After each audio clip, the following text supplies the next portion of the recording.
so cute, so cute.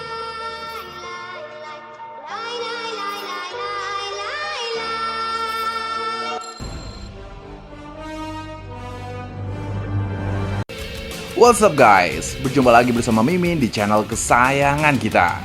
Dimana lagi kalau bukan di channel Dunia Shinobi Official. Pada video kali ini kita akan membahas request tentang review Boruto chapter 49.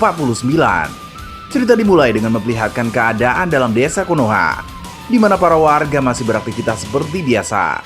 Para warga di sana, beberapa orang melihat Isshiki sedang melayang di udara dan bertanya-tanya kenapa yang sebenarnya mereka lihat itu.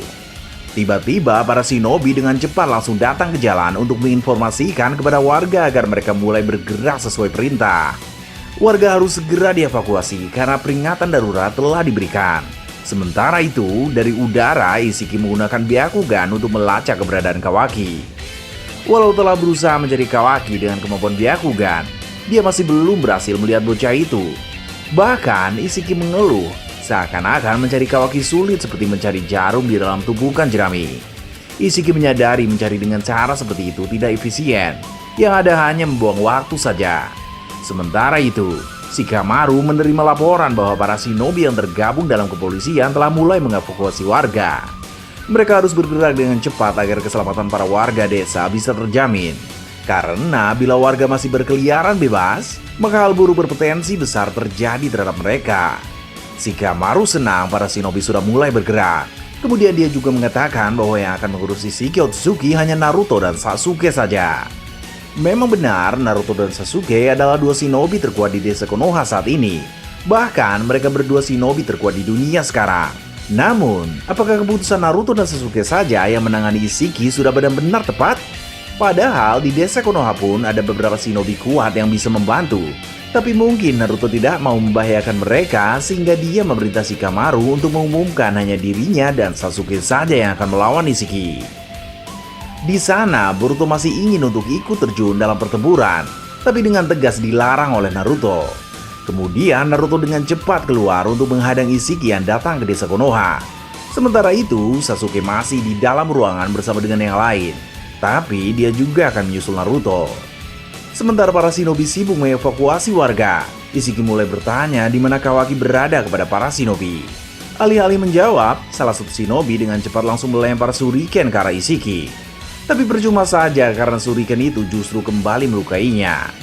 Sudah jelas Isshiki bukan lawan sebanding bagi shinobi biasa. Apalagi menyerang Isshiki hanya dengan shuriken benar-benar gegabah. Isshiki bilang dia sedang terburu-buru mencari Kawaki. Kalau pertanyaan darinya tidak dijawab, maka warga akan menjadi korban. Salah satu shinobi pun menjawab Isshiki bahwa mereka belum diberitahu apapun soal itu, jadi mereka tidak tahu apa-apa. Isshiki menghargai shinobi yang menjawab pertanyaan darinya. Kemudian dia ingin agar mereka menunjukkan orang yang tahu soal keberadaan Kawaki. Sementara itu, Naruto sedang bergerak dengan sangat cepat. Dia mendapat kabar bahwa Isshiki berada di dekat gerbang utama dan satu shinobi telah terluka. Naruto sangat kesal saat mengetahui ada yang terluka, karena seperti yang kita tahu bahwa Naruto sangat peduli terhadap seluruh penduduk desa. Kemudian fokus cerita kembali beralih ke dalam ruangan tempat di mana Sasuke, Boruto, Shikamaru, Sai, Amado, dan Kawaki berada. Shikamaru bilang mereka harus segera bergerak. Sai segera mengangkat tubuh Kawaki yang pingsan untuk dibawa ke ruang bawah tanah, di mana di tempat tersebut ada fasilitas rahasia yang aman untuk menjadi tempat menyembunyikan Kawaki. Hanya sangat sedikit shinobi yang mengetahui tempat tersebut. Jadi Sai menganggap itu adalah tempat paling tepat. Namun, Amado berkata bahwa Isshiki punya Byakugan yang dapat melihat tembus pandang sampai ke bawah tanah, sehingga akan sangat menonjol. Sai menjawab Amado bahwa tempat mereka berada dilengkapi dengan fasilitas yang mampu menangkal Byakugan. Jadi tak perlu khawatir Isshiki bisa melihat dari luar. Sementara itu, Sasuke dan Boruto masih tetap berada di tempat itu. Sebelum pergi, Shikamaru berterima kasih kepada Sasuke dan juga minta maaf karena mereka selalu saja bergantung kepada Naruto dan Sasuke. Namun, Sasuke memaklumi hal itu walau kali ini dia juga mengaku bahwa keadaan sedang berat mengingat ada musuh yang begitu kuat untuk dilawan. Naruto akhirnya bertemu dengan Isshiki sehingga mereka berdua sama-sama berhenti dan terlihat siap untuk bertarung satu sama lain. Isshiki merasa terkejut saat melihat Naruto, karena tidak disangka Naruto berhasil lolos dari segel Isshiki sebelumnya. Sementara itu, kembali diperlihatkan ruangan tempat di mana Sasuke dan Boruto sedang berada. Di sana, Sasuke berkata dengan jujur bahwa akan sangat sulit bagi dirinya dan Naruto untuk mengalahkan Ishiki. Pemikiran Sasuke memang benar, karena saat Ishiki masih belum bangkit dari tubuh Jigen, mereka berdua tak bisa mengalahkannya. Apalagi sekarang Ishiki telah bangkit dan menjadi lebih kuat dari sebelumnya. Sasuke kemudian membahas soal kabar yang dia dengar tentang Boruto, di mana Boruto pernah mengalahkan Boro dengan kekuatan yang sangat luar biasa. Boruto pun menjelaskan bahwa saat itu dia tidak sadar, jadi Boruto tidak terlalu ingat kejadian tersebut. Namun, Boruto tahu dengan pasti bahwa saat itu tubuhnya seolah dikendalikan dan bergerak sendiri. Sekarang, Boruto telah mengerti bahwa orang yang mengendalikan Boruto saat itu adalah Momoshiki. Maka tak heran juga kekuatan Boruto menjadi luar biasa. Kekuatan besar tersebut sukses membuat tubuh Boro hancur berkeping-keping. Tapi sangat disayangkan Boruto tidak menguasainya karena kekuatan itu hanya bangkit di luar kendali Boruto. Sasuke bilang bahwa itu merupakan kemajuan dari segel karma, yang artinya Boruto mulai menjadi sesuatu yang bukan dirinya sendiri. Kemudian Boruto bilang pikiran tentang mati saat bertarung memang membuatnya takut, tapi dirinya juga siap seperti para shinobi lain. Hanya saja, Boruto juga merasa khawatir kalau tubuhnya diambil alih dan bergerak di luar keinginannya sendiri. Kalau tubuhnya di luar kendali, Boruto bisa saja menyakiti orang lain yang tak ingin dia sakiti. Sehingga hal tersebut menjadi lebih menakutkan ketimbang pikiran soal mati dalam pertempuran. Saat Boruto dan Sasuke masih berbincang, Naruto telah mulai bertarung setelah satu menghadapi Ishiki. Ishiki berkata bahwa dia tidak menyangka Naruto berhasil selamat, dan Boro akan gagal. Naruto kemudian menyindir dengan bilang di desa Konoha ada banyak shinobi kuat, jadi Ishiki bisa pulang kalau merasa takut. Ishiki bilang memang dia pasti akan pulang, tapi nanti setelah urusan yang mencari Kawaki telah selesai.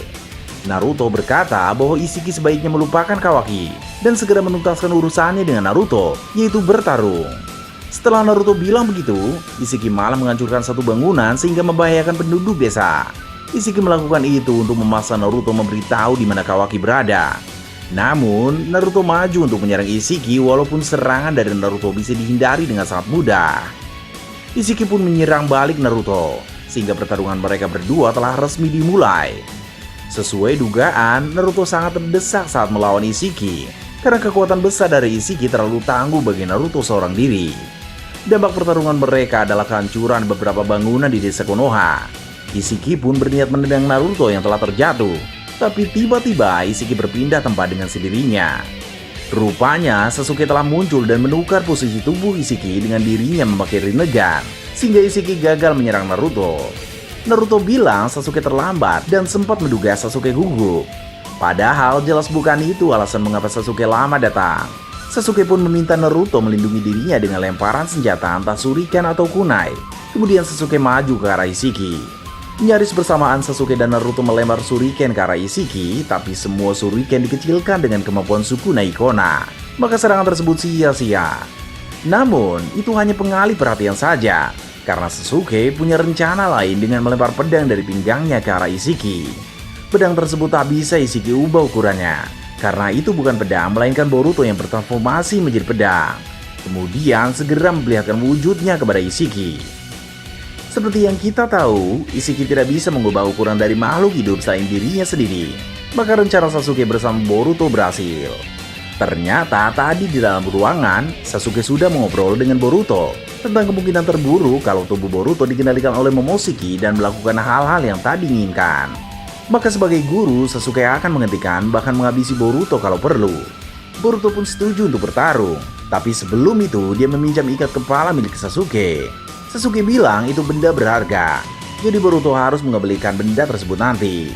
Saat muncul di hadapan Ishiki, segel karma Boruto telah aktif dan dia menggunakan kekuatan tersebut untuk berteleportasi bersama Ishiki. Menarik sekali melihat Boruto sudah lebih hebat lagi dalam memanfaatkan kekuatan segel karma yang ada dalam dirinya.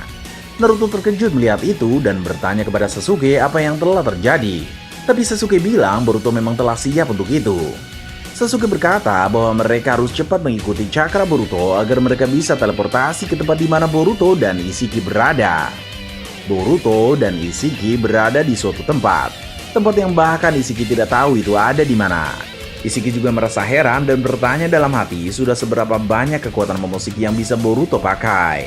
Tak lama setelah itu, Sasuke dan Naruto juga muncul di sana, menandakan pertarungan akan segera terjadi. Manga Boruto chapter 49 pun berakhir di sini. Pastinya pada chapter depan nanti pertarungan ronde kedua antara Ishiki versus Boruto dan Sasuke akan segera dimulai. Layak untuk ditunggu. So guys, bagaimana pendapat kalian tentang hal ini?